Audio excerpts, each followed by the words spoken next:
I'm delighted to welcome you all to Lake Forest College for an evening with Trevor Potter on money and politics. His talk on this very important subject is jointly sponsored by three organizations: the League of Women Voters of the Lake Forest, Lake Bluff area, the Stevenson Center on Democracy, and Lake Forest College. And I'm on the faculty of the college. My name is Carol Gale. To start off, I'd like to introduce Adlai Stevenson III, the chairman of the Stevenson Center. He will welcome you, but before we do that, let me point out that the Stevenson Center has a program this Sunday at 2 p.m. out at their St. Mary's, Libertyville, at the Stevenson Farm. And it is the Consul General of China in Chicago, and his topic is the Sino-U.S. relationship for the new era. And that, of course, is a major topic. So first let me introduce Wen Kane, who's president of the League of Women Voters, Lake Forest, Lake Bluff. Thank you. Good evening. I'm Wen Kane, president of the Lake Forest League of Women Voters of Lake Forest, Lake Bluff. The League is pleased to be able to provide this evening's program, Money in Politics, Democracy and Governance in Today's America, with Trevor Potter. The program is being co-sponsored by the Adlai Stevenson Center on Democracy and Lake Forest College, and we are all delighted you could join us for this evening's important discussion. The League is a national, nonprofit, nonpartisan organization. We do not endorse or support any political parties or candidates. We work at the national, state, and local levels to increase understanding of major public policy issues and to influence public policy through education and advocacy. Membership is open to both men and women. We offer a variety of activities throughout the year: voter registration, candidate debates, public programs, and discussion groups. If you're interested in public policy issues or being engaged in the political process, please think of joining us. We have brochures, membership forms at the back tables. Or you go to our website to get more information and follow us on Facebook. Before we start this evening's program, I want you to know about our upcoming program, Saturday, May 20th, entitled Your Child's Health: The Impact of Climate Change, Healthcare, and Gun Safety. Dr. Ann Edwards of the American Academy of Pediatrics will discuss how scientific findings impact public policy and the health and development of children. Watch for more information about this program in the media and on our website. This evening's program is being videotaped by Lake Forest TV and will be shown on channels 17 and 19 in Lake Forest, on our website, or on YouTube. At this time, I'd like to introduce our moderator, Carol Gale. She's both our League co-vice president of program and the college director of community education and associate professor of history. Carol?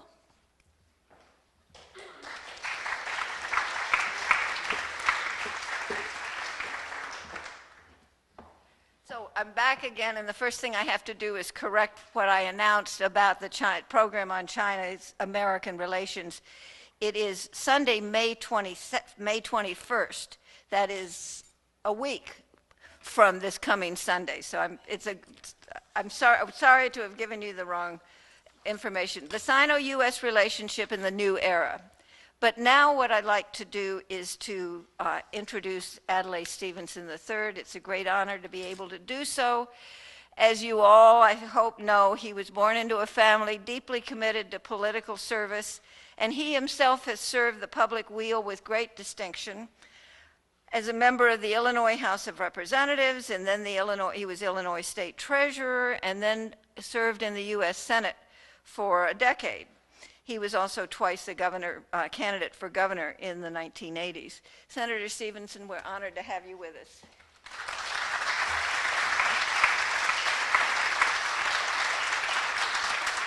Thank you, Carol.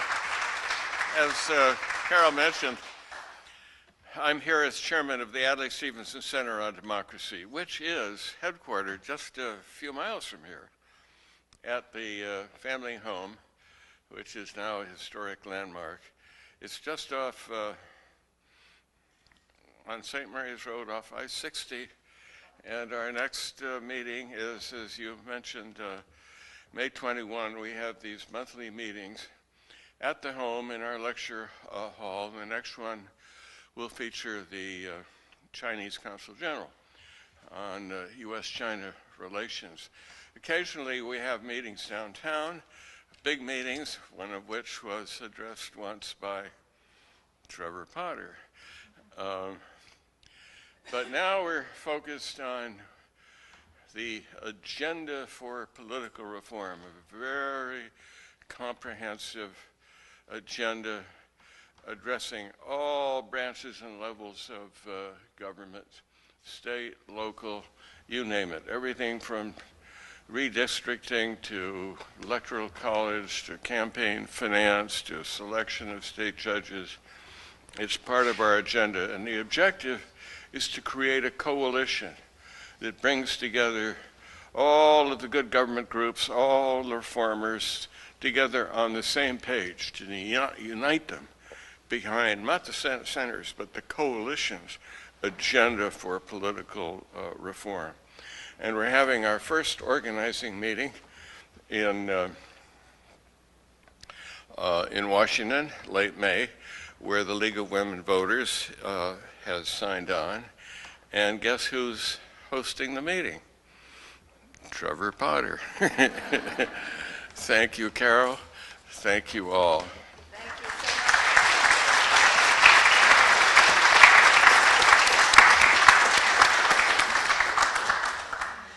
So you may have noticed that when you came in, you were offered a little index card, and during the session, league volunteers will be walking up and down the aisles, and there's one over there now, with cards, and one there, with cards and pencils, and those are for you to write down questions that you would like to address to Mr. Potter.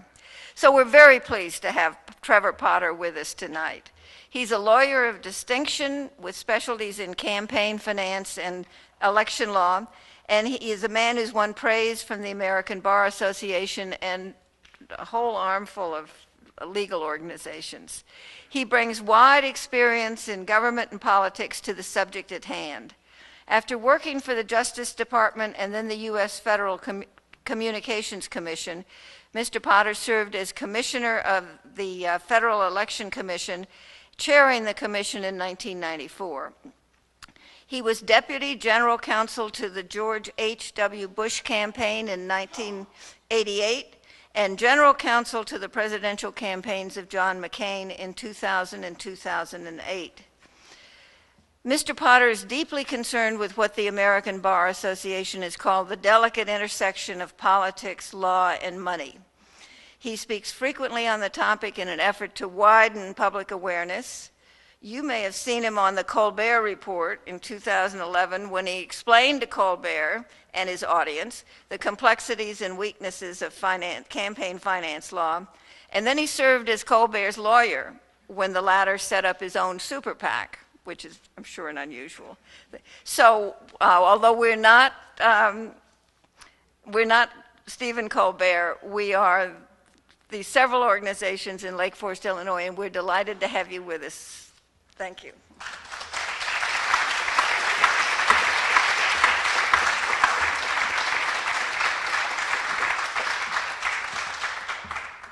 Thank you so much for that kind introduction. I have to say that I'm always worried when I am introduced with a Colbert reference, because I know that raises your expectations, so let me lower them for you by quoting what I was told as I was ready to go on for the very first Colbert show that I did, and the woman who had been shepherding me through the process was standing there. I was behind this curtain. She was about to shove me forward onto the stage in the middle of the show, and I'd been told where to sit. And she leaned over and she said, "Just remember, he's the funny one." Alas, it's true. So we'll have a good conversation tonight, but do not expect that I will have the natural wit and humor that Mr. Colbert does. It's a great pleasure to be here tonight. To some extent back for me, because I grew up in Chicago and Libertyville and spent lots of time in Lake Forest, and I see old friends in the audience, so that's a real treat. I had grown up always hearing about the Stevenson farm, and it took becoming an adult and coming back for Senator Stevenson and Nancy to take me out and show me around. It's a wonderful spot, and I hope those of you who don't know it will have a chance to go to events there and get the feel of history when it was the center of much of American politics for a number of years. And of course, the League of Women Voters I have worked with in Washington over the years, and always found incredibly professional, incredibly devoted and hardworking. So when the Lake Forest League asked me to come and talk tonight, I accepted with alacrity. The extra dollop on top of it all, of course, is that I left Washington when it was gray and rainy and cold, and what a pleasant surprise to discover that your weather is considerably better than that. So, and I thank Lake Forest College for hosting this. You were kind to do it. I think a little bit as now a Virginia resident of what Thomas Jefferson would feel about me giving a talk on politics in a chapel, since he famously believed in the separation of church and state, but I'm hoping he would at least approve of the message tonight, which is to talk about the health of our democracy. Here we are in mid-May, and I think we may be just starting to assimilate the November election. Now, I'm not talking about who won, that's a different speech. I'm talking about where we are in terms of campaign practices and campaign finance. The amount of money that was raised in the last cycle, by whom and how, and whether the concerns that were so clearly and deeply felt by the American public about the role of special interests in Washington, about corruption, about draining the swamp, whether those concerns will be acted on either in Donald Trump's Washington or in the states. So let's start by looking at the numbers. $6.5 billion. That's how much the federal election cycle cost in last year for federal offices alone. Spending in federal elections has skyrocketed in recent years, up from only $2.5 billion in 2000. That's a 260% increase in 4 election cycles. This record spending came despite the fact that the 2016 Trump campaign relied heavily on free media coverage to an unprecedented degree, and therefore spent less money than Mitt Romney had done 4 years earlier. Now, take a look at this number. That is the estimated value of the amount of free media coverage that Donald Trump got in the primary season and in the general election. And particularly in the primaries, wherever you turned, that's what the programming was on cable television. Now, that is the comparison to how much free media coverage Hillary Clinton got. So you can see there was a disparity there. Clinton spent more money on her campaign, but that was largely to buy advertising and get her message out, and Trump was getting his message out at twice the rate for free. Meanwhile, congressional races were more expensive than ever in the last election, with $4 billion of spending in those races. That's up from 2012, and it's up from 2008, where it was only $2.5 billion. So if you look at that chart, you can see a really steady increase in the cost of congressional races. over the last number of years. Where is all this money coming from? The answer is only a tiny fraction of our population. The FEC, by law, has a database, and when someone makes a contribution to a candidate of more than $200, that contribution is in the FEC database. And that's true if you write a $500 check. That's true if you contribute $50 4 times. It aggregates 200. It goes into the FEC database. That is so if you give to a candidate, a party committee, or a PAC, an organization that spends money in federal elections. So having said all that, you have this FEC database, people who are active in American politics at what is, I suspect this room would consider a minimum level of $200 to any candidate or party committee over an entire 2-year cycle. What's your guess on what percentage of Americans meet that basic standard of participation and are therefore in the database? Any ideas? 5%, 3%, 10, 1, somebody's a skeptic out there. So there's your number. Half of 1%. So by definition, 99.5% of Americans are not participating in federal elections at what is the minimal entry level to be recognized by the FEC. And that includes the PACs and the parties as well. So here is another number.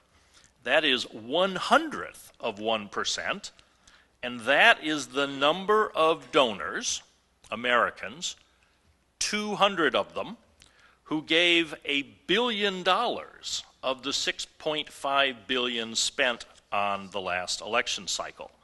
Most of this money went to independent outside groups because those groups can take unlimited donations. For instance, super PACs raised $1.8 billion last cycle, almost 1/3 of all the spending in the election. And the top 1% of their donors gave 77% of that super PAC money. So we're talking about a very small number of Americans who are these major funders of our candidates and parties and of the election information we receive. Now, we know all of this about super PACs and candidates because they have to disclose their donors, and they're in that FEC database, and you can go home and look them up. But all too often, we don't actually know who is funding the advertising we're seeing.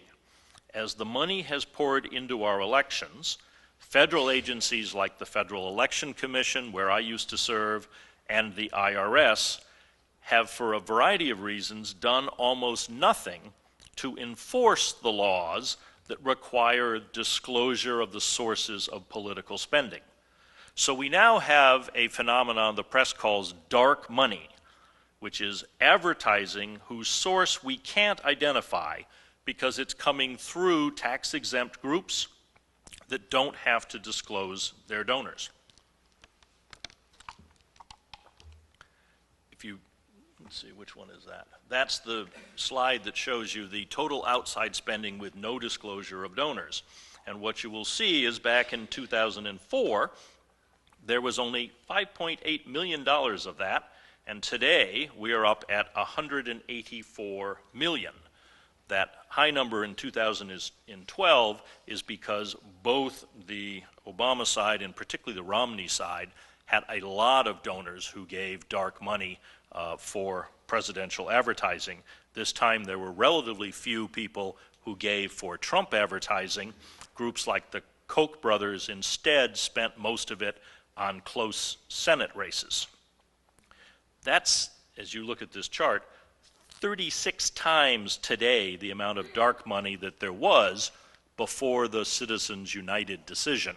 And for those of you who don't know that decision, it's the ruling by the Supreme Court that corporations have a constitutional right to spend money in elections. Not just federal elections, but Lake Forest town and school board elections if they want as well.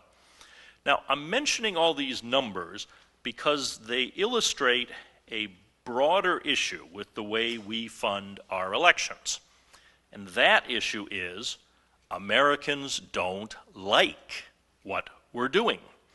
Secret money, unlimited contributions by a handful of billionaires to super PACs, average voters swamped with negative TV advertising from unaccountable, often unknown groups. The vast majority of the American people recognize all of this as a problem. The Citizens United decision in particular has ignited anger about money in politics in a way we haven't seen in a long time. Let me give you a sense of this in terms of what polls tell us Americans are thinking. So there are two numbers, 81% and 84%. Those are the percentages of Republicans and Democrats who agree with the following statements. Quote, there are some good things in the system for funding political campaigns, but fundamental changes are needed. Or, more strongly, the system for funding political campaigns has so much wrong with it that we need to completely rebuild it. So 81% of Republicans, 84% of Democrats agree with one of those two statements. So those are the statements. If 81% of Republicans, 84% of Democrats think that our system needs to be rebuilt or needs fundamental change, you would think something might happen, particularly when you look at this number. And that's the percentage of independents who agree with those statements. And then there's this number. That's the percentage of Americans who tell pollsters that things are just fine, we don't need to do anything. So on one subject at least, everyone agrees we need to do something. These overwhelming majorities. So what is it exactly that causes Americans to think we need to change? What is it they dislike about our current system?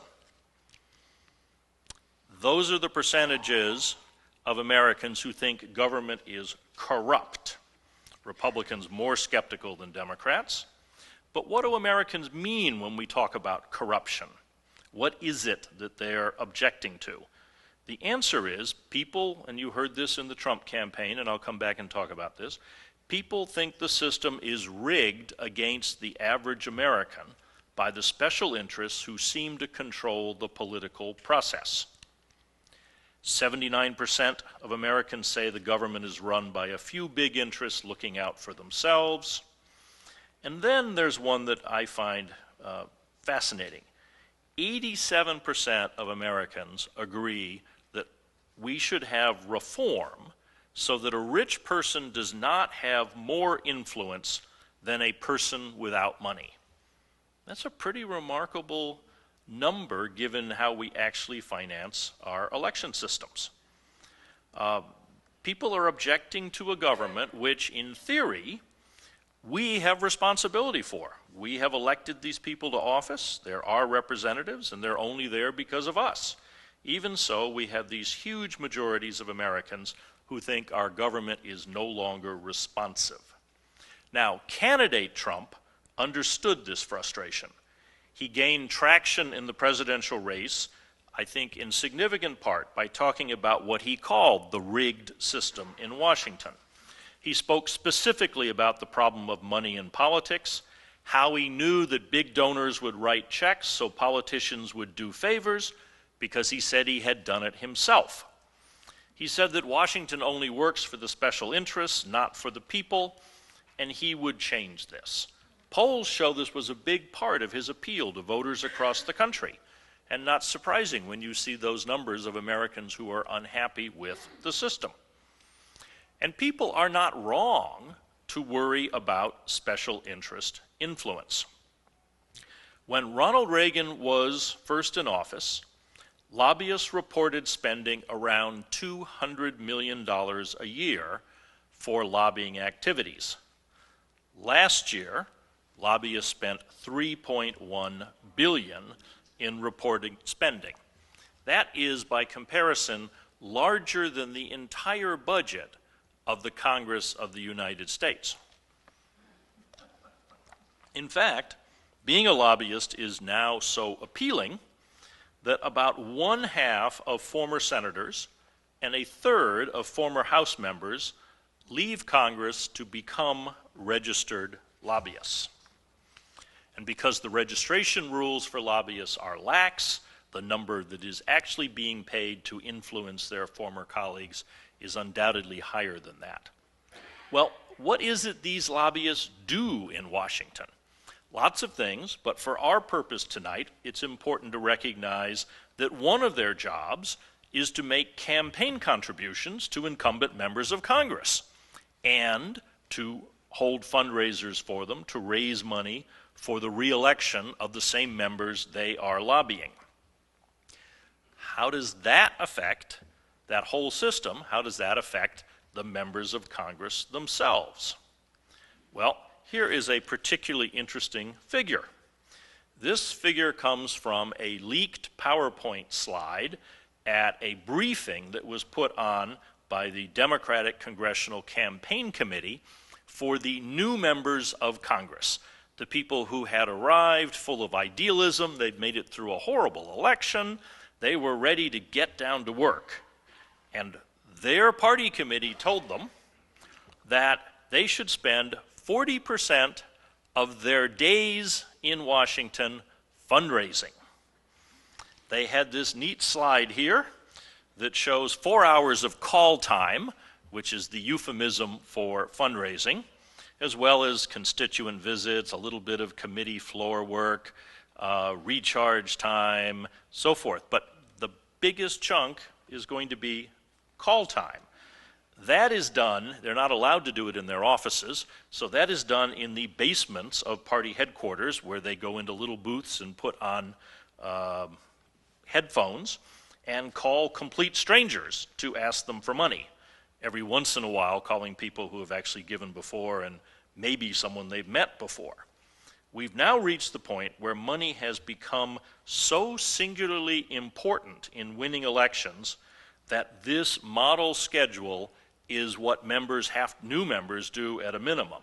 I was told by one member of Congress that she laughed when she saw this number because she spent at least 6 hours fundraising a day, and she had never so much appreciated the fact that California was on a different time schedule because she could go to a dinner reception and then go back and make more calls after dinner to the West Coast. Now, legislators of both parties, not surprisingly, complain and think this is a terrible system. Chris Murphy, a Democratic senator from Connecticut, put it this way: today more than ever before, the one question you have to ask when you are deciding whether to run for the United States House or the United States Senate is, are you willing to become a telemarketer for 24 months? On the other side of the political spectrum, Congressman Ken Buck, a Republican and member of the House Freedom Caucus, just came out with a new book about the corruption in Washington, and he included this chart in his book. This is what he says it costs to become a member of a key committee or a chairman or to end up in a leadership position in the House of Representatives. This is nothing less than the sale of public office for partisan political gain, but the parties do it because that's how they raise the vast sums that they are going to turn around and spend in an election. So the problem is real, and the perception of corruption is real. President Trump rode this perception to victory in November, saying that Hillary Clinton was part of the corruption problem. And Trump summed up what he thought people wanted in 3 words: drain the swamp. He tapped into this feeling, which, as you've seen, is prevalent on both sides of the aisle. He came out with a list of proposals during the campaign to drain the swamp. Here was his campaign set of pledges. He would institute a 5-year ban on all executive branch officials lobbying the government after they left. He would ask Congress to institute its own 5-year ban for members and their staffs. He would expand the definition of lobbyist. He would have a lifetime ban against senior executive branch officials lobbying on behalf of foreign governments. And he would ask Congress to pass campaign finance laws that prevent registered foreign lobbyists from raising money in U.S. elections. Finally, he would push for a constitutional amendment to impose term limits. Now, I am not a fan of term limits, and I would add some other reforms to that list. But the Trump campaign list would be a big first step in the right direction. It would help clean up some of the pay-to-play in Washington and the revolving door that we see. And remember that Trump was constantly attacking the role of money in politics and saying we had to reform campaign finance. So based on all of that, you might think that an outsider was going to Washington to drain the swamp. So now that we're nearly 4 months into the new administration, let's ask, how is the swamp draining going? Well, let me put it this way. The reality is way behind the rhetoric. Or as one of the founders of the Tea Party recently put it, it looks as if we've got the creature from the Black Lagoon in the White House. Now, it's useful to know that after the election, President Trump was asked about draining the swamp, and he said, well, that's just a phrase I heard on the campaign trail. And people liked it at rallies, so I used it. That is not exactly a ringing League of Women Voters commitment to reform.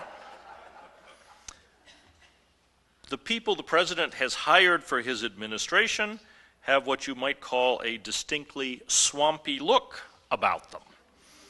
It turns out that the Trump administration has changed President Obama's restrictions on hiring lobbyists and is bringing in numerous lobbyists to staff the White House and federal agencies. In some cases, these lobbyists are working on the exact same policies on which they had been lobbying. So, while the president has put some limits on what executive branch employees can do going out the door, it's essentially a free-for-all in terms of who is coming in the door. The administration has developed an executive order that imposed some restrictions on people leaving the executive branch. But in other ways, that order is weaker than the version that President Obama had put in place. And it appears that some of the former lobbyists coming into this administration are violating even the restrictions the administration does have in place. We don't know for sure because one of the things the administration has done is to make secret any of the waivers it is giving to administration employees, waivers from their own ethics rules.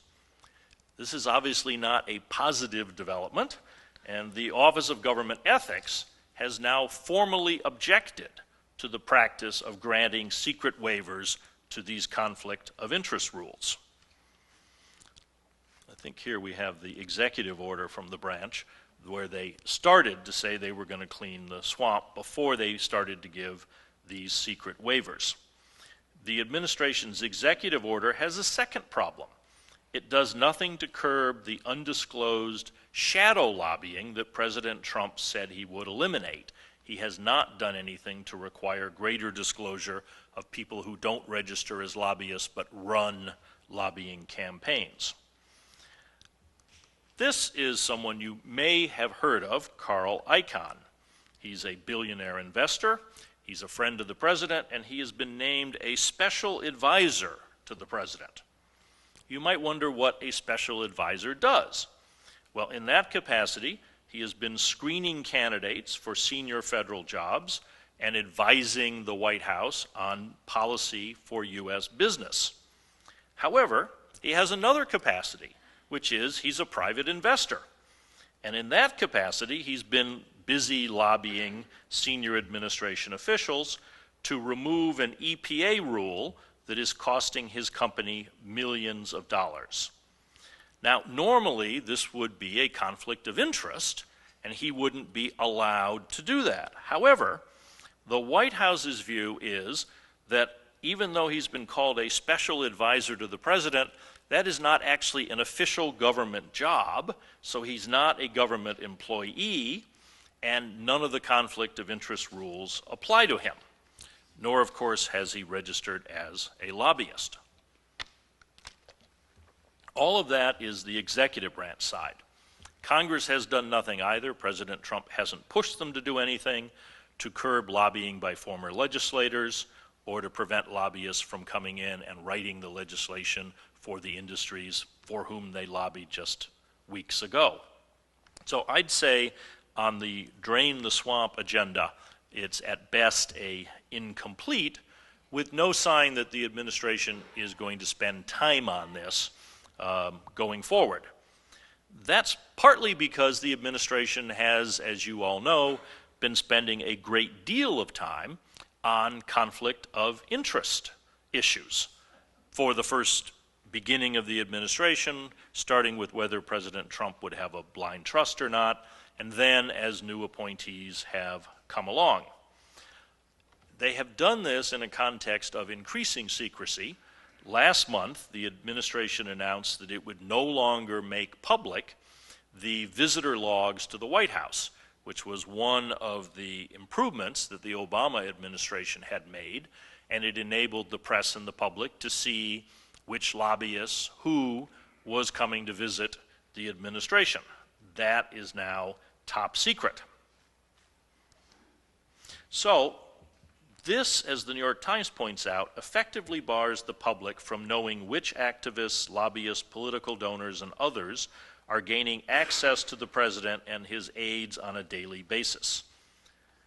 Then, of course, there's the ongoing debate about whether President Trump should release his tax returns, especially as he pushes for tax reforms that may, or may not, we don't know, benefit him personally. But perhaps the greatest ethics issue for the Trump administration is the Trump family's own conflicts of interest. I won't dwell on this for too long. I know you have read a lot about it, but there are some radically new issues here for people who are used to administrations where ethics has been something they worry about, where the president has a blind trust, where the White House counsel's office job is to make sure there are no suspicions of any unethical behavior. So here is a glamorous couple you will recognize, Ivanka Trump and Jared Kushner, the president's daughter and son-in-law. They are in top White House positions.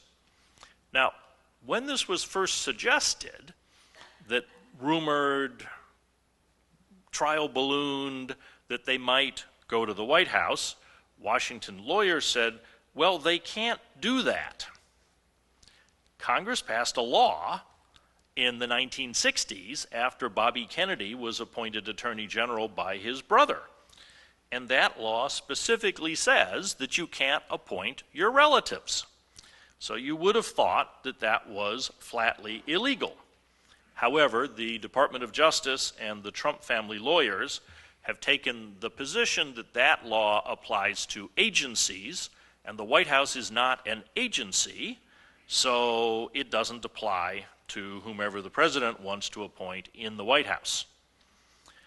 But this creative reading of what's known as the anti-nepotism law is not, I think, the biggest issue for the Kushners, because it turns out that they have and still have large businesses of their own.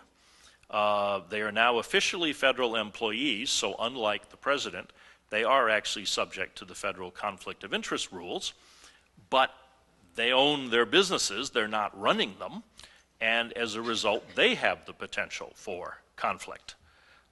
Last month, there is a picture of the state dinner given for the Chinese premier.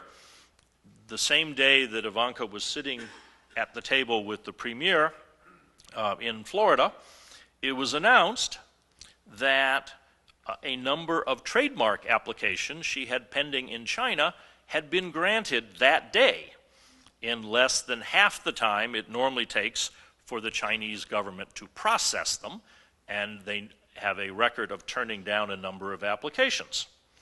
Now, this happy news for Ivanka came not too long after President Trump discovered that he had suddenly received the approval of 38 trademarks from China, and this was after 10 years of fighting over those trademarks, with no sign before he became president that he would ever get any of the trademarks.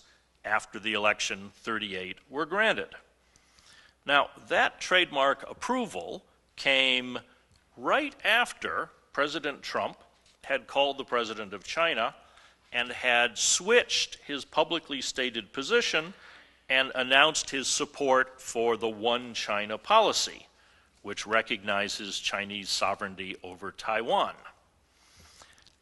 This sort of narrative is obviously troubling for the possibility that China is favoring Trump businesses over other companies as a way of seeking to influence the President of the United States.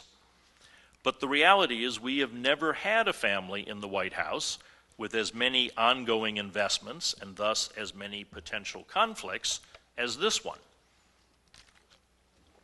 The Kushners and their lawyers have taken some steps to address these conflicts, but they still have a personal financial interest in how their companies are doing. I'm sure many of you read this week the articles about the Kushner companies in China selling HB5 visas to investors at a meeting with a big picture of President Trump in the lobby. President Trump himself, meanwhile, has denied that his financial conflicts are a problem, including his very visible investments in countries where the U.S. has troubled relations. The president said, "The president can't have a conflict of interest." Now, what I believe he might have meant to say is the ethics laws do not restrict my many conflicts of interest. He's still getting quarterly updates on the Trump Organization's activities. He put them in a trust. He controls who the trustees are. He can revoke it at any time. And just recently, he changed the terms of his trust so that trustees now have to distribute money to him whenever he asks for it. The Trump Organization is still his personal ATM. The real problem here, of course, the worry, is that when President Trump makes decisions, he may act out of concern for his business interests rather than solely for the national interest. How will we know? The most vivid example of this conflict comes from the president's business connections with foreign governments. Normally, of course, building a global business empire is a very American thing to do, and we all approve of it. But not when the person doing it is the President of the United States. That's why every president for the last 40 years has put their personal business interests in a blind trust or converted them to cash upon assuming office. To give just one recent example of why this is a problem, President Trump called Turkish President Erdogan to congratulate him on the passage of the recent referendum that greatly expands his powers and changes the Turkish constitution. On the same day, the Department of State put out a statement questioning the legitimacy of the referendum based on concerns by European voting observers that ballots had been stuffed and they did not have a level playing field. So you have the president saying one thing to his friend, the president of Turkey, while the U.S. State Department is saying something else. Now, that is a picture of Trump Towers, Istanbul. In 2012, that was opened, and we have Ivanka Trump thanking then Prime Minister Erdogan for coming to the opening, helping to launch it, and major investors in that hotel are close friends and supporters of the President of Turkey. As President Trump himself put it in the campaign, quote, I have a little conflict of interest because I have a major building in Istanbul. So these are the sorts of issues that I think raise serious questions about the president's continued financial interests.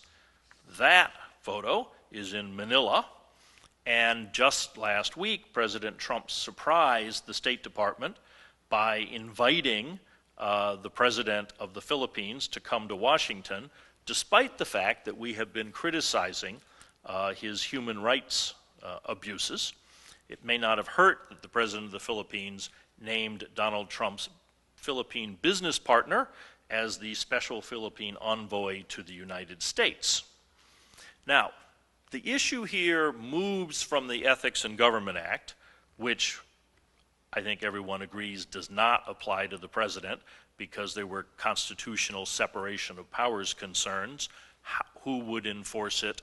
How could the head of the Office of Government Ethics, who is reporting to the president, enforce ethics agreements against the president? But there is another document that clearly applies to the president.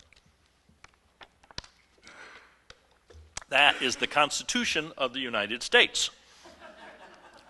And I think you can read that pretty well. No person holding any office of profit or trust under them shall, without the consent of Congress, accept any present emolument, office, or title of any kind whatsoever from any king, prince, or foreign state. So that is known as the Emoluments Clause. And not surprisingly, the founders, after the revolution, were very concerned about foreign governments being able to induce the president to take action that would benefit someone else and not the United States, and this was their answer to it. It was designed to play an important role in preventing corruption. The clause has only that one safety valve, which is Congress may grant permission, and it has done so. It has passed an act so that when presidents receive visiting heads of state and they give them a nice little box with wrapping on it, the president is allowed to take it, which otherwise he couldn't do.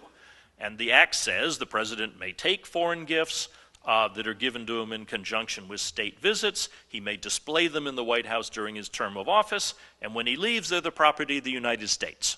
So Congress knew what they were doing, where they were very clear. They never thought of a situation like this, where you would have a president in business around the world. So in sum, I'd say there was a lot of promising discussion during the campaign about cleaning up Washington. But instead, the federal government, I think transparency has gotten worse, lobbying influence has gotten worse, and we have much worse conflict of interest issues. All of those are issues that the group I'm involved with and president of the Campaign Legal Center is working on a daily basis. While we talk about draining the swamp and all of that, I don't want to lose sight of the broader democratic issues, the issues with our democracy that we have in all 50 states. So let me just briefly discuss a couple of those broader problems beyond what's happening right now in Washington with the Trump administration. One of them is the myth of in-person voter fraud, which is the use of restrictions to harm people who should be registered voters and should be able to vote. So we'll talk about that. We'll talk about voting restrictions to harm minority voters, partisan gerrymandering, and then I want to conclude on something you may or may not have heard of, which is the drive for a new second constitutional convention. So starting with the myth of in-person voter fraud. We've seen this troubling trend in the last few years where politicians are using the threat of voter fraud, the claim that there is voter fraud, to justify strict photo ID laws. So far this year alone, legislators in 19 states have introduced 30 voter ID bills in all of those states. At first, of course, it sounds unobjectionable to require that people show ID. The devil is in the details. what sort of photo ID, what is ID, what do you do if you don't have a photo ID that's issued by the government? It comes as a surprise to some people to discover that not all Americans have photo IDs. Some people don't drive, so they don't need a driver's license, particularly the elderly and urban residents. Some states say, well, you can show a passport.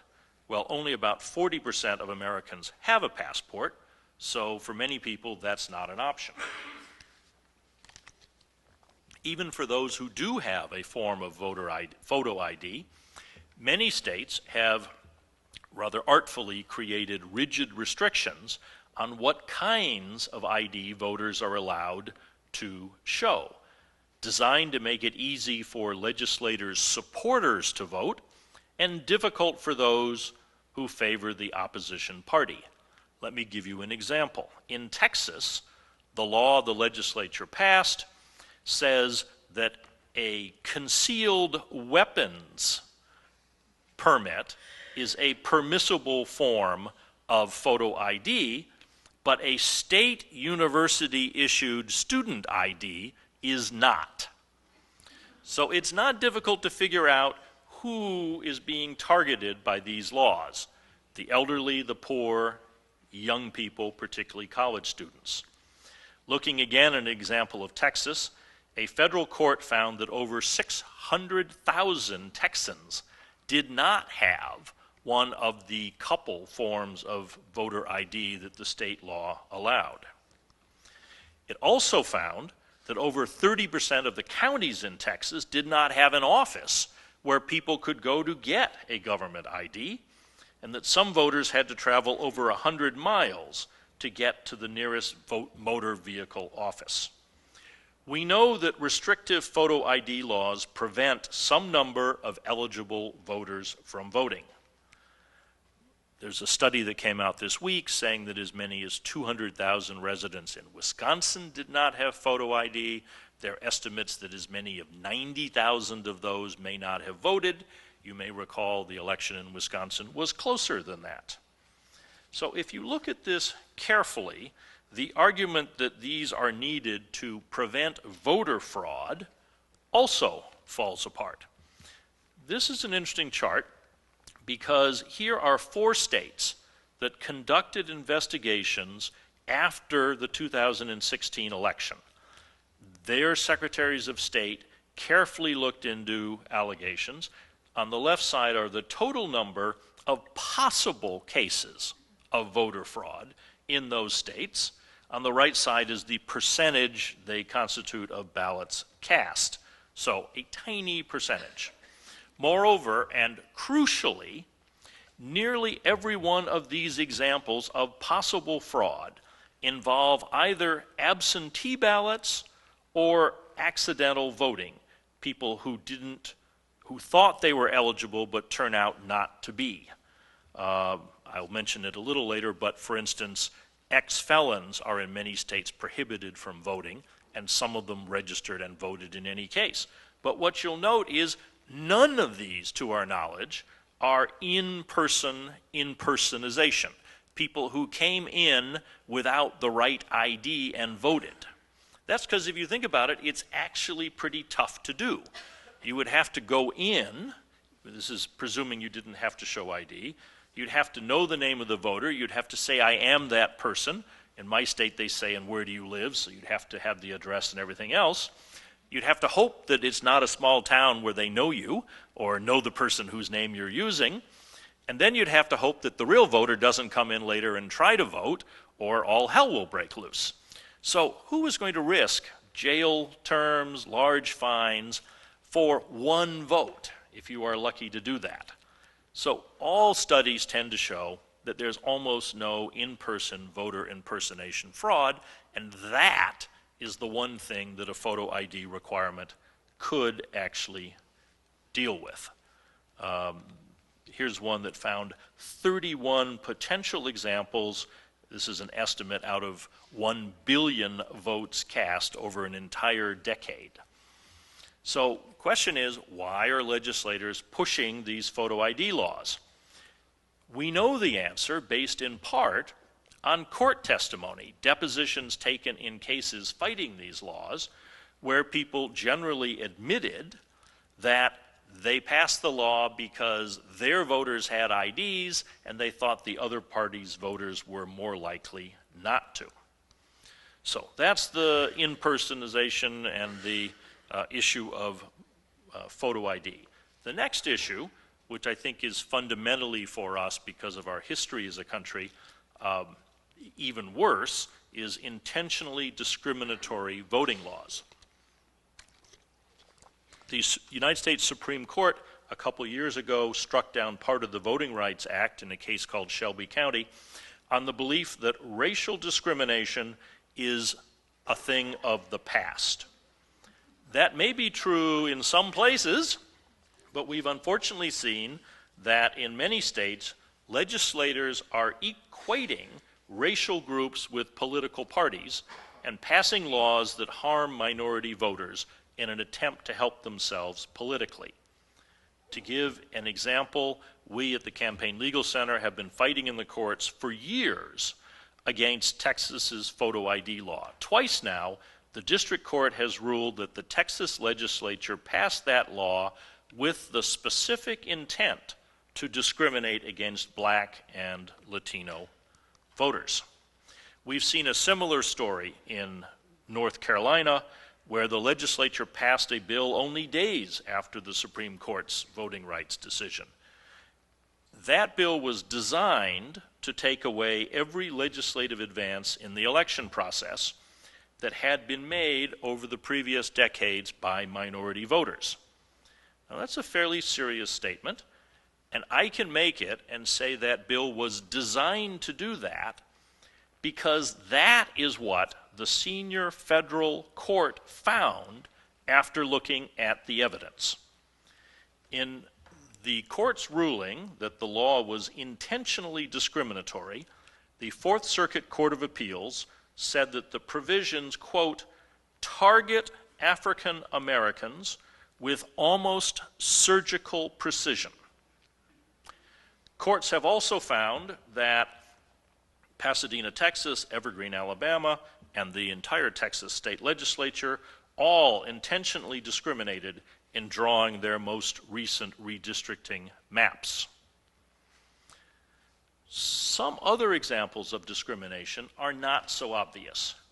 One of these, which the Campaign Legal Center is now beginning to concentrate on, is something I mentioned a moment ago, the disenfranchisement of ex-felons.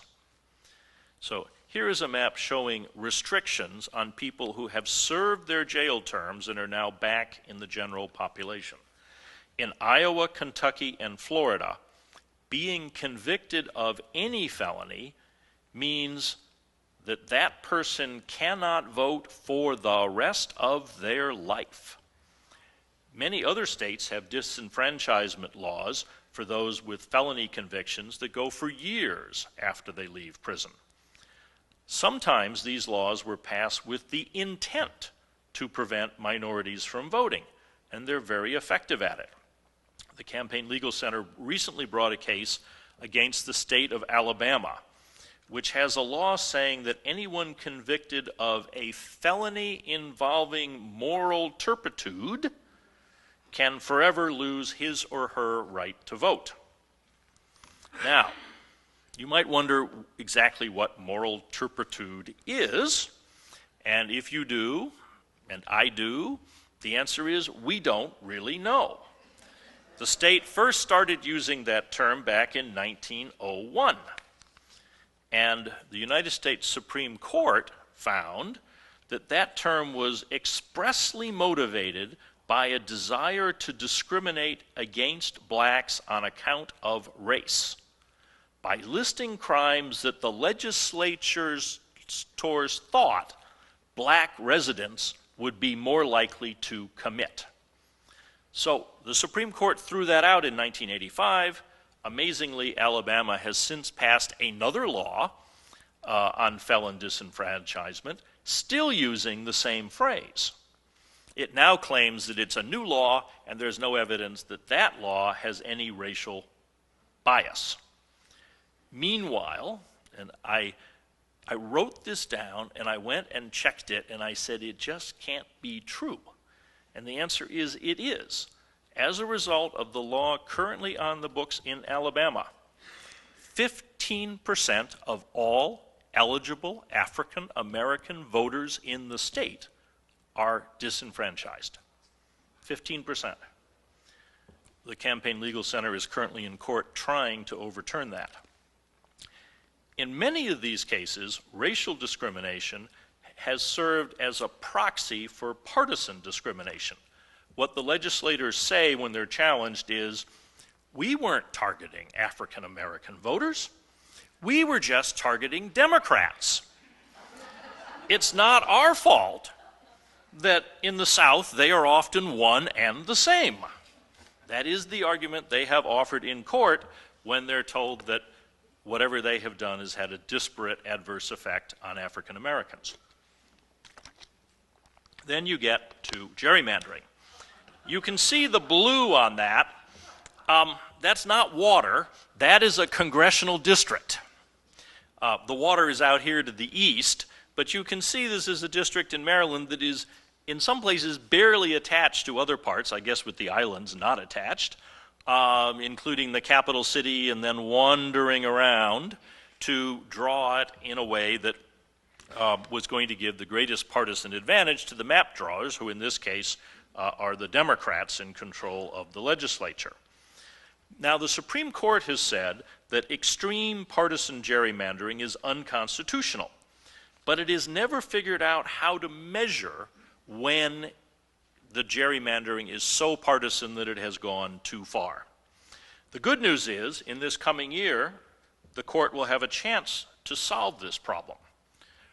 Right next door, let's see, I think it's that way if I've got my directions right, north of here in Wisconsin, the legislature in 2001 developed one of the most extreme partisan gerrymanders in the country. It was intentionally designed to hurt Democrats, and it did its job very well. 2012, 48% of the people in the state voted for Republicans, who ended up with 61% of the seats in the legislature. 2014, you see it again. Since that election, political scientists have developed a test using a measuring system they call partisan symmetry. Now, I'm not a political scientist, but this turns out not to be that complicated. What you say is that a fair district map would treat the parties equally, so that if you win 50% of the votes as a party across the state, you should end up with about 50% of the seats in the state legislature. To the extent that is off, to the extent you have numbers that look more like that, it is what the political scientists call the efficiency gap. It didn't turn out the way the numbers across the state would argue it should have. The greater the gap, the greater the gerrymandering. So that, here's your efficiency gap as presented to the court. In this case, a federal three-judge court in Wisconsin found that the state's gerrymander was unconstitutional because it was excessively partisan. They cited this test to prove it, and they said to the Supreme Court, we have met your standard. We have produced a test so that we now know when a redistricting plan is in fact an unconstitutional, overly partisan gerrymander. That case is going to is at the Supreme Court now, and I expect it will be argued this fall in the court. So fingers crossed, we may finally be able to do something about gerrymandering if the Supreme Court agrees we have a test we can use to challenge it. Now, finally, this one, and I want to start by saying that the League of Women Voters has been a great leader on this nationally, as has Common Cause, but let me explain what this issue is. Since 1789, when we had our only constitutional convention, every amendment to the Constitution has gone through the process outlined in the Constitution, which is 2/3 of each House of Congress has voted to propose the amendment, and 3/4 of the state legislatures have then ratified it. What you may not know is that Article 5 of the Constitution lays out not only this process, but an alternative process as well. That says that on the application of the legislatures of 2/3 of the several states, Congress shall call, this is not optional, a convention for proposing amendments, which shall be valid when ratified by conventions in 3/4 of the states. Now, pausing there for a moment, that tells you that if you have 2/3 of the state calling it, Congress has to call a convention, and 3/4 of the states then have to ratify it. It doesn't tell you much, actually, about how that would work. Who are the delegates to the convention? How do they get chosen? If you have 3/4 of the states, or 2/3 of the states calling for it, do the state legislatures in those states select who goes there? How would that work? There are lots of questions involved in this. But nonetheless, interest groups, to some extent on both sides of the political spectrum, have been pushing for such a convention. There is one proposal for a convention of the states, and here are, in blue, are the states that are considering that, have it. In green are the states that have passed it. A group called Citizens for Self-Government is pushing for this one, and some people who oppose the Supreme Court's Citizens United decision have been supporting this, saying, unless we amend the Constitution, we're never going to undo Citizens United. Meanwhile, the conservative side has been active. ALEC, the American Legislative Exchange Council, has been pushing model legislation for a constitutional convention specifically to pass a balanced budget amendment. Now, here is the state of play. 28 states have passed some form of a call for a constitutional convention. 34 is what you need. So far this year, Arizona and Wyoming have been added to the 28, and Wisconsin is likely to be. So that would get you to 31 out of 34. However, thanks to the efforts of the League and Common Cause and other groups, 3 other states, New Mexico, Maryland, and Nevada, have rescinded their calls. So we are back down to 28. Well, no matter how you feel about balanced budgets or the power of the federal government, the idea of a new constitutional convention should be worrying, because there really isn't any way to restrict what that convention could do. The framers, of course, you have to remember, were called together to revise the Articles of Confederation, and what they did was throw them out and start again. So there is not a good model for restricting it, and there doesn't seem to be a practical way to do it if the group gathers and decides they also wanted to start from scratch. This has focused attention on both sides of the political spectrum, and there was a very interesting vote earlier this year in Idaho.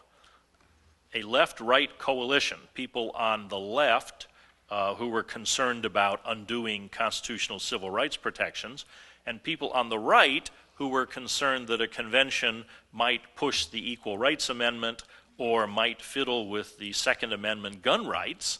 A coalition formed, and the proposal to call for a convention was defeated in the state Senate 24-11. So I think that is proof that when people think this through, you can have even very conservative legislatures stop and wonder if this is really what they want to do. Now, I have spoken more than long enough to give you lots of thoughts and food for questions. So I will stop and take questions, which I know is going to be organized by the audience, but I want to leave you with a final thought. There we have our founders originally. Democracy is government by the people. And the Supreme Court in 1963 said, "No right is more precious in a free country than that of having a voice in the election of those who make the laws under which, as good citizens, we must live." Other rights, even the most basic, are illusory if the right to vote is undermined. So I would say to all of you tonight, stay informed, stay interested, and stay involved so that we can make our democracy work. Thank you very much.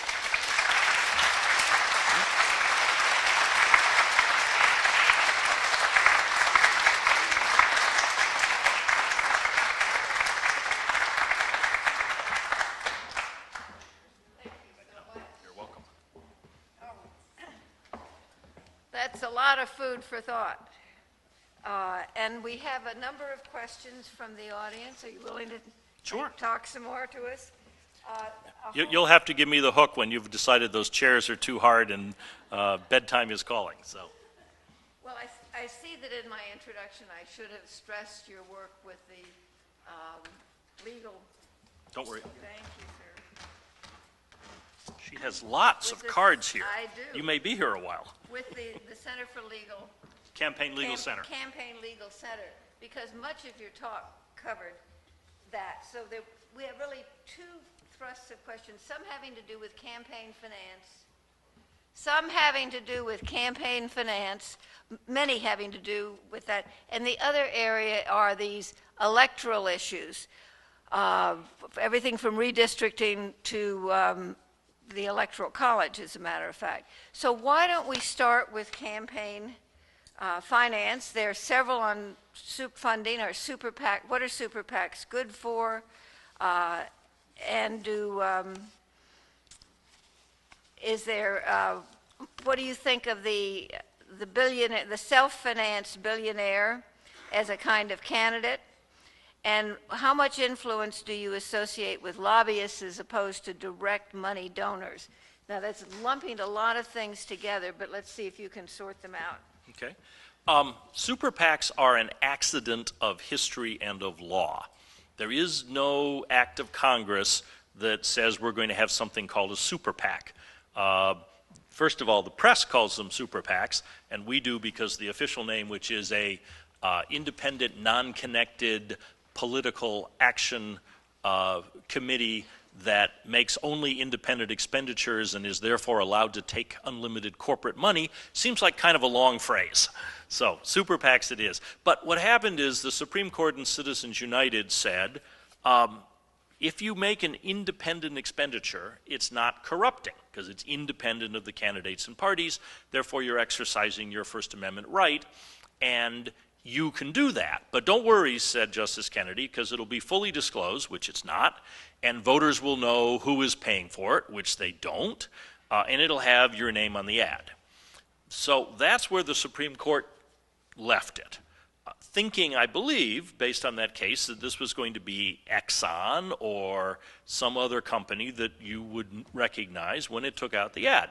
Then along came another federal court that said, well, if independent expenditures aren't corrupting, and you therefore can't limit how much they spend, or the sources of money, which is Citizens United, then you shouldn't be able to limit how much people can give to them. So you could have a political committee, which we now call a super PAC, that can take unlimited amounts from corporations as well as individuals, and then make unlimited expenditures. That case has actually never gone back to the Supreme Court, but it changes things fundamentally, because the court thought that a corporation or an individual who would be visible and known would be using their money to talk about candidates, and we'd know who they were and could judge their speech. Instead, all those groups are giving to other entities, either these super PACs that end up spending a huge amount of the money in elections, or the nonprofits that don't even disclose their donors. So you end up with a group we've never heard of, Americans for a Better Country, spending a great deal of money. Either their donors are secret or they're reported to the FEC, but you and I don't know how to find that and what to look for when you see an ad by Americans for a Better Country. So the result is we've ended up with a very different system than the Supreme Court said we were going to have by accident, and no one has done anything about it. And the problem is once you've got the genie out of the bottle, it's very hard to put the genie back, Everyone has gotten used to these. Candidates now form their own super PACs. Remember, they're independent, non-coordinated. They have nothing to do with candidates. So the candidates say to their best friend or their brother-in-law, go form a super PAC. I can't have anything to do with it, except the Federal Election Commission has said that if you have a fundraiser, I'm allowed to come to it, and I'm allowed to thank you for doing this, and I'm allowed to tell you what an important job you're doing. I just can't ask you for money. So we've ended up in a very different place than we were supposed to. I don't know now how we're going to go back to where the Supreme Court thought we would be, but we're in a world of unlimited, often secret, corporate money from individuals, and corporations and individuals. That leads to the billionaire question. There are a couple thoughts on that. We're a free country. If people want to run for office, fine. I think, though, as a democracy, we have a basic obligation to ensure that candidates can be heard. And if you have one candidate who's a billionaire and can spend an unlimited amount of money and does so, and the other candidate is a school teacher and has to raise money in small individual contributions, you have a very uneven race. And I don't think our founders thought we were going to have an aristocracy of wealth. They thought we were going to have an aristocracy of talent, and that, in their world, you didn't have to have great wealth to become noticed in the state legislature, to have your neighbors know you and send you to Congress. We've changed as elections have gotten much more expensive, but we have ended up in a place where millionaires, billionaires are greatly favored. A couple years ago, I was asked to have a conversation. It was styled a debate in Washington, and the person, this was put together with a member of the British House of Lords, and we were supposed to talk about the differences between our political systems and what we each saw as the advantage of our system. So I thought, well, this is going to be a piece of cake. I mean, particularly, forgive me, but when I discovered that the member of the British House of Lords was a baroness who was in her late 80s, I thought, well, I can deal with this, and she's going to talk about the House of Lords and how wonderful it is, and I'll talk about American democracy. So she got up there and looked at me and said, I'm so pleased to be here today because Mr. Potter can explain something that I do not understand. In my country, we think that all citizens have the right and the potential to participate in government. In your country, you seem to think that only the very wealthy should participate in government. Can you tell me why you only want such a small percentage of your population to be in government? And I thought, I surrender. There is no way to answer that. I only later discovered that she'd been an actress before she went into politics, so it was a very unfair fight. But it's a great point. If you look at us from somewhere else in Britain, there are plenty of wealthy people in politics, but they're not there because they're wealthy, and their wealth doesn't actually enable them to buy an election. There are limits on how much they can spend as well as everyone else. There's public TV time that is given to parties. And we've just gone a different route. I can understand saying that you don't want to restrict how much an individual spends of their own money and calling that free speech. But the effect of that then is you have to come up with some other way to finance the candidates who are not billionaires. And we have not found that. And the result of that is if you go talk to the party committees, they'll be very honest and they'll tell you that their ideal candidate is somebody who can write a check and finance their own election campaign, because then they don't have to worry about fundraising for them. They don't have to figure out if they're any good at fundraising. Well, that's a problem because it means the parties are recruiting, by definition, from a very small segment of society.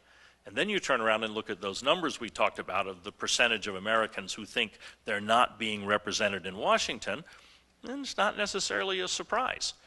To me, one of the interesting things of this election was how Donald Trump managed to portray himself as the man of the people outsider while being the only billionaire in the race. But that was effective because he could make the pitch that he wasn't going to be bought by anybody. And people found that appealing given what they were seeing in the election system, which was all these super PACs and all these special interests spending money to elect people. Okay, I've got a clutch of questions that touch on Citizens United and related questions of campaign fundraising. A very lengthy and thoughtful question about polls regularly reveal Americans on both the political right and the political left oppose the Citizens United decision, and goes on to ask a number of questions that people don't, they state that people don't believe that money is equivalent to speech. The specific questions asked are, why does this general view not have support in Congress?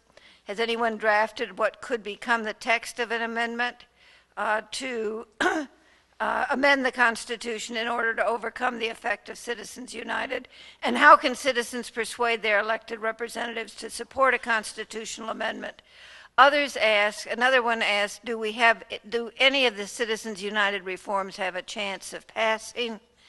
And then there are a couple of, let me let you answer those two. So I'd start by saying that I think Citizens United was a terrible decision, that it was not thought through by the court, and in many ways it was sort of a put-up job. This is a case that went to the court with many exit ramps. The Supreme Court's basic doctrine is it will not declare an act of Congress unconstitutional if there was a way around that. And here, they could have interpreted the statute so that they didn't declare the act of Congress unconstitutional. They chose not to do so. There were 5 justices who absolutely wanted to get to this case, and they wanted to say corporations could spend money in American politics. In doing so, they overturned, depending on how you count, either 100 years of precedent or only 50 years of precedent, because since 1907, it has been illegal for corporations to give money to candidates and parties in federal elections. And since the 1940s, it has been illegal for corporations and unions to spend money in elections. So that's what the Supreme Court was overturning.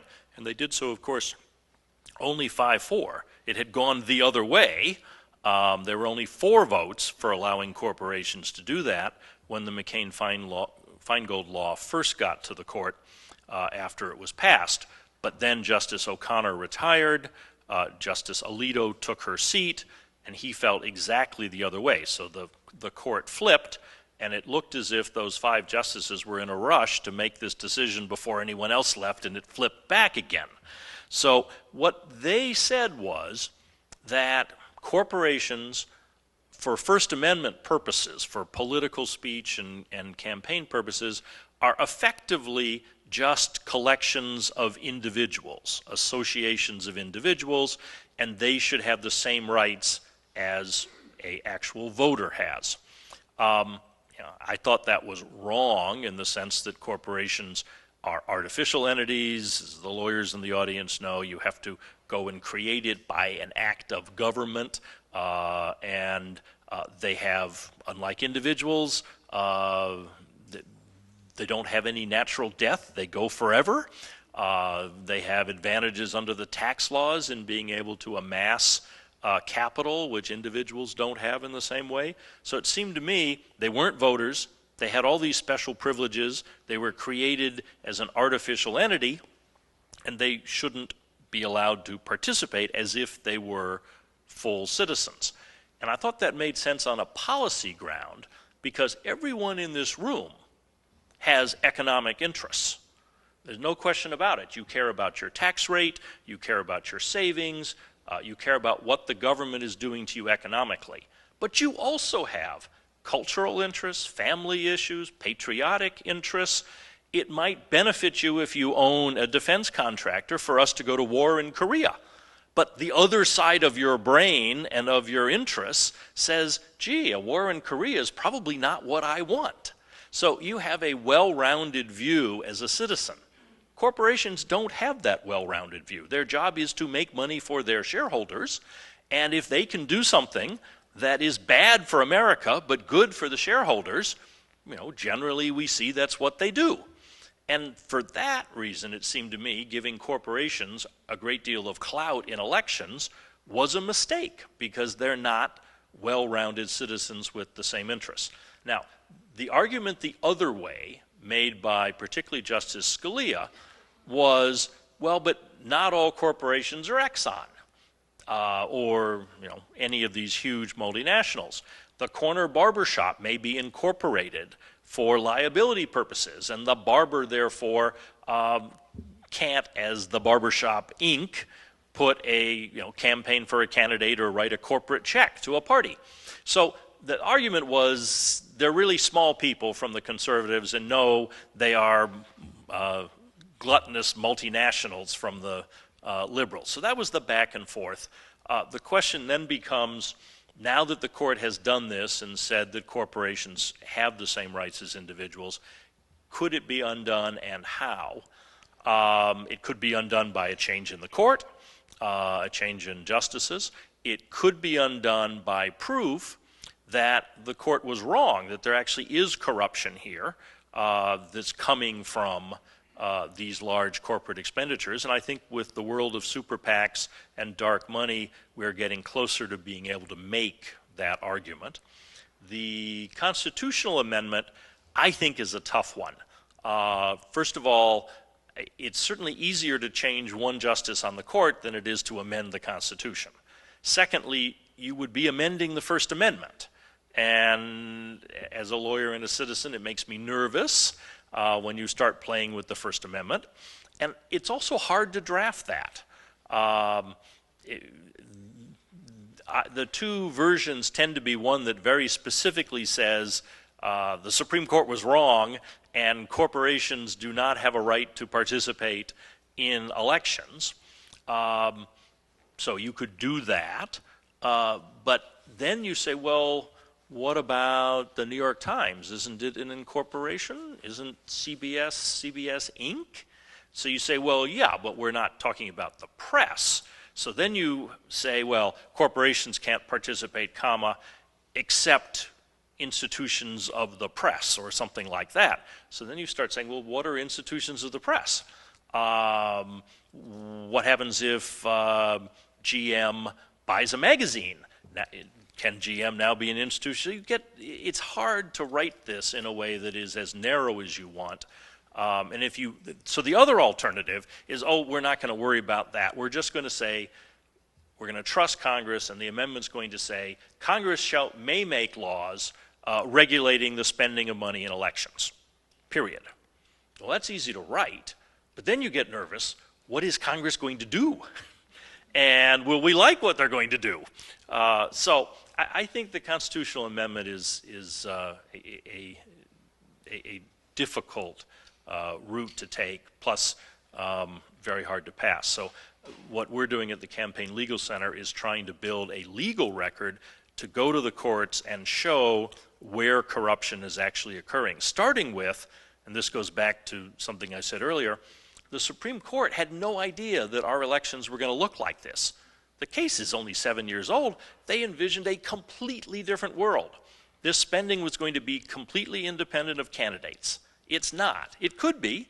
You could pass laws that would be fully constitutional under Citizens United that said candidates can't be involved in super PACs, they can't raise money, their campaign manager can't go run the super PAC, all these things we've seen happen. That could be done without changing the Constitution at all. So you could say they have to be fully independent. Then you could say it has to be fully disclosed, so we actually know the sources. I think you could undo super PACs and say only individuals or corporations as themselves have the right to do this speech, and they have to put their name on the ad so we know who they are.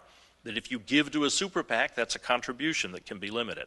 So I think there are ways to go at this that would undo a lot of the damage of Citizens United. The issue is going to be, can you get it through Congress? Not this Congress. And even disclosure, which the court said was going to happen, when it was clear it was not going to happen, Congress was deadlocked on a partisan basis. And the Chamber of Commerce and other groups went to the Republican leadership and said, you can't pass a Disclosure Act because if our members have to say they're giving money to defeat particular candidates or elect others, their shareholders will be unhappy, their consumers will be unhappy, they won't give us the money. So we've had a deadlock on Congress on that, but that's a political issue, not a legal one, and that could be solved by enough voter anger. We have a number of questions that link the political and campaign finance. One one asks about how can states, thinking specifically about Illinois, this questioner, but how can states get rid of partisan redistricting, partisan districting? The answer of that is we can make sure the Supreme Court upholds the 3-judge decision in Wisconsin, because if they do, they will then have said partisan redistricting, gerrymandering is unconstitutional. There is at least one test, maybe others, that courts can use to identify it, and when they have identified it, they can prohibit it from happening. And that would work in Illinois as well as Wisconsin and elsewhere. So we need the court to uphold that test, and it's specifically Justice Kennedy who this case is aimed at, because he has said, I think partisan gerrymandering is unconstitutional, but I don't know how to define it. If you can come up with a test, then I'm willing to apply it. That is what he said, and this is the test that we hope he will acknowledge as a legitimate one. So what are your thoughts on churches being able to financially back a candidate? So part of the push from the religious right has been to become more active in politics, and they are frustrated by the fact that federal law prohibits charities, 501c3s, which include churches, from intervening in elections, which means going out and campaigning, endorsing candidates, taking out ads, etc. My own sense is, first of all, that charitable, tax-exempt money that we all are paying for, in the sense that if someone gives to it, they get a tax deduction, their taxes are lower and everyone else's go up, that money ought not to be used for elections unless you want to have something like a public funding system. But to favor some sources of money over others by saying churches can do that and get a tax deduction seems to me a policy error. It also would really open the door to secret money, because churches and C3s don't disclose their donors. And if you could not only secretly spend money in politics, but get a tax deduction for doing so, there would be plenty of people who would be very happy to do it. As someone who goes to church and always bridles when the minister starts talking politics, I don't think it's a good thing for churches to be encouraged and enticed to go into the political battlefield. The one area that it seems to me, if people were serious about this, there is a compromise, would be to be clear that the government doesn't regulate and shouldn't regulate what people say in a church service. So if you happen to go to a church where the minister wants to talk about an election or a candidate, I think that's where I draw the line and say that's not the government's business, as opposed to when they go out and spend money for advertising or to get out voters or something like that. So I would agree that whatever is said from the pulpit is not the expenditure of money and not an IRS problem. But when the church or any other charity starts spending tax-exempt money outside, that I think is a mistake. I doubt Congress is going to change that law. We'll see. But I think they will recognize that this is opening up a can of worms. President Trump signed a religious freedom order the other day with great fanfare, and then all of us who were interested read it and said, but it doesn't do anything.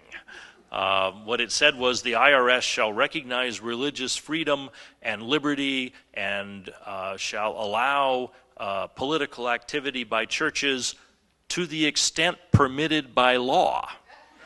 And since the law prohibits it, for the moment, I think that's where things sit unless Congress actually moves on it. Can you take one more? Let's do one last one. One more. You're Have a good one. Hard-working one. Well, I have many good ones here. It's hard to choose. Someone has said all of this is very interesting and very worrisome. What do you think are the three most important or effective things that we, meaning us, ordinary people, can do to turn the tide? A good question. I would start by saying that I think leagues around the country are terrifically important, as are other civic organizations, collections of people who are willing to come out on a beautiful night when you could be doing a lot of other things because you care about these issues, and then to go home and to talk to your family and your friends and your neighbors. I think we're seeing a real upsurge in civic interest and civic activism following the election. And I think the American people, when aroused, can make an enormous difference. So the first thing I would say is supporting groups like the League and other local civic groups really is important. The second, and this comes as something of a veteran of Washington, having seen grassroots, grass tops, all sorts of lobbying, is members of Congress actually do care when they hear from constituents. It takes effort, but a phone call, a letter, an email, particularly if it looks like it's not a mass-produced one all saying the same thing, gets listened to. I'm sure Senator Stevenson would have stronger views on this or more complete ones, but my impression always is that when a staffer comes into a member of Congress and says, I don't know what's going on out there, but we got 200 letters yesterday, or the phones are ringing off the hook and people can't get into us, and they're all upset about this vote coming up. It matters. They listen. At the end of the day, they need the voters. They need their constituents. And if it's always loud, that's different. But if it's just rolling along and all of a sudden there's a whole big noise and people are writing about something and they're riled up, and I would say this applies to the town hall meetings, except as we know, many members of Congress are now avoiding town hall meetings because they don't like what they're hearing, and they think that the meetings are being rigged and the opposition is bringing in people, which is undoubtedly happening. So if you can't go to a meeting, the phone call, the letter, and so forth, I think really makes a difference. So those would be the two, the being part of local organizations and then actually reaching out, whether it's the state legislature or in Washington, and getting people to contact their representatives. It's hugely effective. I guess the third one I'd say is that we need to think through some of these basic issues. We can't keep going along the way we are. So the work that Senator Stevenson explained that the Stevenson Institute is initiating, there are other groups that are doing it. I know that the League and Common Cause and others are involved with that. The work that my group, the Campaign Legal Center, is doing on the legal side to say, how do we undo Citizens United? How do we think through and plan where we want to be? Because the system we have today was not designed by anybody. It's sort of like Swiss cheese. It's the result of Congress having done one thing, the courts having pulled it apart, the Federal Election Commission not enforcing the laws that are on the books, and we have ended up with a non-system. We have ended up with a series of practices. People look at it and say, why did Congress ever do that? Create super PACs. Well, as I've explained, Congress didn't create super PACs. So we need to step back and think through a coherent system of how we would like our elections to work. What are our values here? If If, like the Baroness from the British House of Lords, we think a value is that the average citizen should be able to get into politics and run for office, then we need to design a system where they can do that, where they're going to be able to fund a campaign, where they're going to be able to communicate. If we think people ought to have easy access to voting, then we need to look at states that have systems that work and say that's our model, rather than a system where people find it hard to go to the polls, the lines are long, they didn't bring the right kind of ID, they didn't register in time because the registration closed 6 months before the election, all these things that happen out there. So I think we need to step back and encourage efforts and work on efforts to say, how would we like our democracy to be organized? Because there will come a moment, I'm convinced, when we'll have a chance to change the rules, and we need to have a plan of how it ought to work and what the values ought to be, what works in other countries. I mean, one of the things that, as I observe foreign elections, I'm aware of, is that we go overseas and we preach all sorts of things that we don't practice here. We go over there and say, well, the elections shouldn't be run by the political parties, they should be run by nonpartisan administrators, there ought to be a national voter registration system. You know, we don't do those things, but we've discovered that they're effective. So to assemble that collection, I think at this stage is important and to wait for the moment to put it in effect. Okay, thank you. Thank you so much.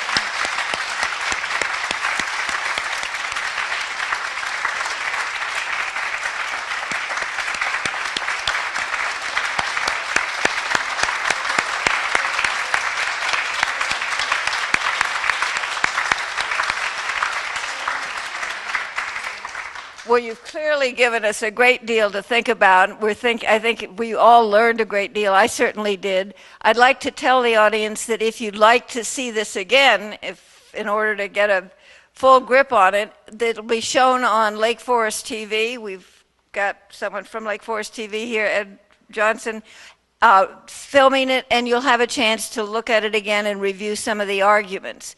And I think that I urge you to do that. I'd like to thank everybody who's been involved, notably you. You gave us a great deal, as I said, to think about. I'd like to thank the Stevensons and the work that they do with the Stevenson Center on Democracy. And I'd like to thank the League of Women Voters and all those volunteers who have been working here, particularly Joy Guskott-Mueller, and who helped put this program, did a great deal to put this program together, and Sharon Borg, who has helped gather the volunteers. But to all of them and to all of you for coming, we thank you very much. I assume someone will come turn this off because I have no idea. Yeah, we don't have to.